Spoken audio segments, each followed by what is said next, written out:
ចាចឹងគេសង់រង្វង់ផ្ចិតអូមួយចាដែលមានកម្មប្រវែងប្រហែលក៏បានក្នុងនេះគឺថាប្រវែង4 សង់ទីម៉ែត្រ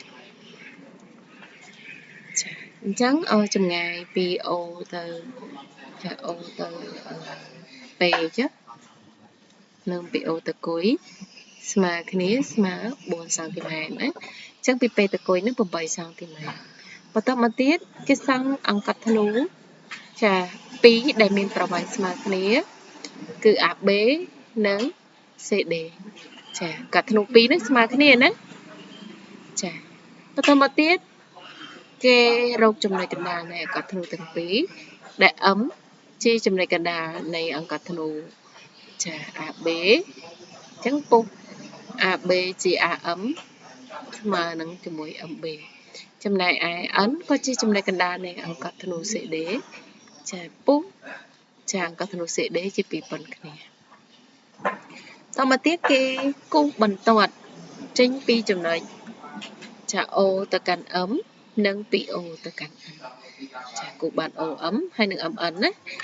ចាត្រង់ចំណុចអង្កត់ផ្ចិតពេលគុយនេះចាគេដើរចំណុចដាច់មួយដើម្បីបាត់រង្វង់នេះជា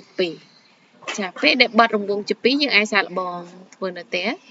ចាបាត់រង្វង់ជា2ត្រង់ចំណុចនេះគេបានរង្វង់ចាជា2ហ្នឹងគឺផ្នែក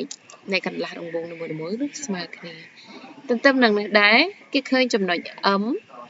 និងចំណុច N ត្រួតស៊ីគ្នាចាបើត្រួតស៊ីគ្នាគេសន្និដ្ឋានថា OM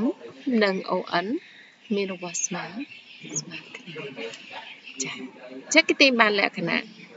គេថាអង្កត់ធ្នូ2មានប្រវែងស្មើគ្នាក្នុងរង្វង់តែមួយត្រូវមានចម្ងាយស្មើគ្នាពីផ្ចិតរង្វង់ហ្នឹងអញ្ចឹងបើសិនជាអង្កត់ធ្នូ2នេះប៉ុនគ្នាវាក៏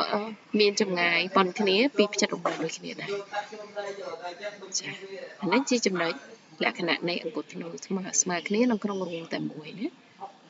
ចា